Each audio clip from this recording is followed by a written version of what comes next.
dear ladies, Holocaust survivors, dear families, teachers, but in particular, children and teenagers engaged in our project. The project that hasn't really started this year. It started in 2021 when we were all struggling with COVID. I don't know if you remember, there was a time when we were locked down. From the moment that I assumed this office, and it was actually 10 days before the major lockdown in 2020, I took it as one of the keys of my mission to bring together two generations.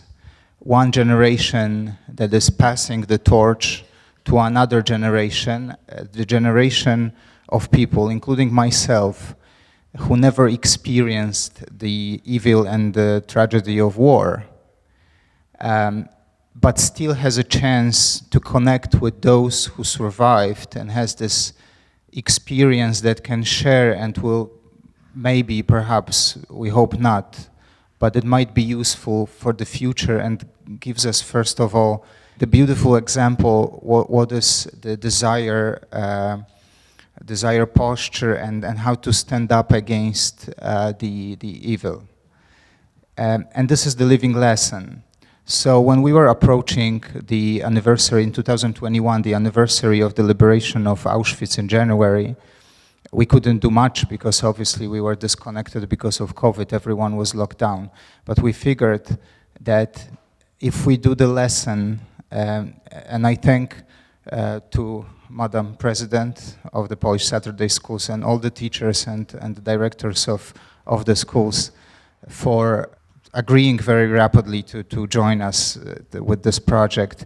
If we organize the lesson about the Holocaust and prepare those messages, there were various messages along the line, letters, pictures, something that on one hand will be meaningful for the Holocaust survivors, will give them the message and that we remember them and we remember what happened to them, but also will be a great chance to run this lesson and have an in-depth discussion of what happened during the Second World War and what was the result of it. We figured that this is beyond priceless, I'd say. And it's been very successful. We delivered those messages first year to over 40 Holocaust survivors here in the region. Obviously, it's very difficult to map them all. We never had contacts with obviously most of them, but we did a lot of work and research to find as many as we can, and those messages were sent out. And then we ran this project again in 2022 and then in 2023, but our major desire was being able to having this meeting here at the consulate, perhaps maybe in the future in the schools, so we can have a continuation. So the children and yourself who were drawing, writing those letters, have a chance to really connect in the real life with people to whom you wrote those letters and wrote these pictures. Because the idea of the project was that those pictures and those letters were not anonymous. The children were giving with the list of names and they were writing to particular people. Now, so many has changed since we started this project in 2021. It's really sad to acknowledge that since we believe that perhaps our generation will not have to go through the tragedy of war, the war is knocking to our door. Poland is not under war with any country. But Ukraine is, and that impacts a lot. We have pictures all over the internet and in the TV, and somehow we feel that this evil is approaching us again, obviously in a different form. So I think with that in mind, having this meeting is even more important and more pivotal. Very recently, a couple of weeks ago, we celebrated the 80th anniversary of the Ghetto Uprising, the first uprising of the Second World War. Very brave uprising of people who didn't really have many odds to win against Germany, but they decided to stand up against the oppression. and also gave a beautiful example to the future fighters. Some historian says they inspired the Warsaw Uprising that happened later. What is important to point out at this point is that those uprisers was obviously Jewish people held in the ghetto, but they were Polish citizens. And the reason why, the major reason, that there are two reasons why we have to keep the memory of those heroes and all Holocaust victims and Holocaust survivors alive are following. First and foremost, this is the only way we can really assure that it never happens again. And this is our mutual mission. This transmission that we are creating right now, we started creating them by writing letters and drawings, but now during this meeting we create a bridge, this connection. When you have a chance, or rather we ask you to pass your experience to the next generation, young generation of people. And maybe this will inspire us to combat anti-Semitism, any form of hatred. This is very important to us. But secondly, every time when we talk and commemorate Holocaust, it is a big tragedy of Jewish people.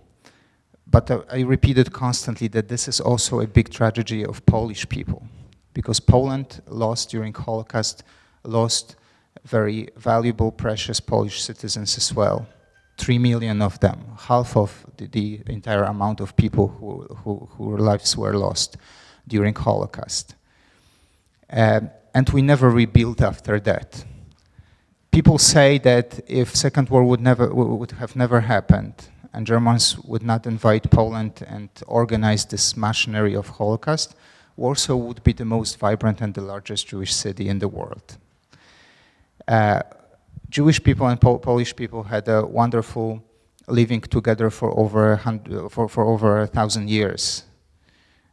Poland was the only safe place for Jewish people who were expelled from all over Europe and ended up in Poland, being able to develop their culture. And their culture was a part of our culture as well. Because of the Holocaust that was interrupted, and because Poland was pushed towards the east and towards the Soviet, another form of occupation, we were never able to rebuild that. And now we're discussing some issues of the Polish-Jewish relations. If you think about it, it's outrageous, because the Polish-Jewish relations were always great in the past. Obviously with some issues which we also have to discuss.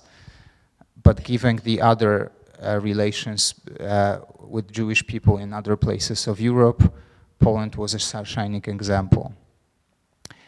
But now we're trying to restore it in various ways. And this is one of the ways to learn about your experience in Holocaust. But maybe if we have a chance and we have a time, maybe we can learn a little bit of your life back in Poland before the Holocaust, before the Second World War, to learn a little bit of how you found yourself in Poland before this nightmare started.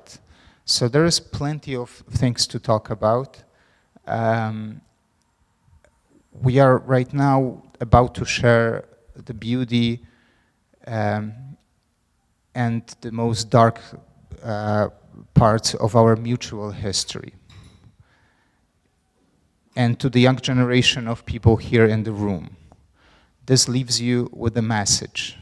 The message is, and the task actually, the task is to pass it along to all the people who are not here in the room. Everything what you learn here from the Holocaust survivors, our dear ladies, your obligation is to pass it along to other people and inspire other people, because this is against the hatred, this is against the anti-Semitism, this is to understand what is the mechanism of the evil, so it's not happening again in Ukraine and other places in the world. This is a very important mission. So take advantage of it. I wish you a fruitful meeting. I will stay with you as long as I can. However, at 10:30 I have to depart for the flag raising. We're approaching the Constitution Day, the national holiday of Poland, which is celebrated throughout the week. The Constitution, which by the way was granting people of different ethnicities and different religions back in the end of the 18th century in Poland, all the rights and equality, which also stands for what Poland was before all the occupation started. So again, enjoy, if this is the word, enjoy and take the most of this meeting here. I thank our Holocaust survivors for accepting our invitation. It is very precious for us to have you here at the consulate. And I thank to all young people here for being engaged in this project. It means a lot already.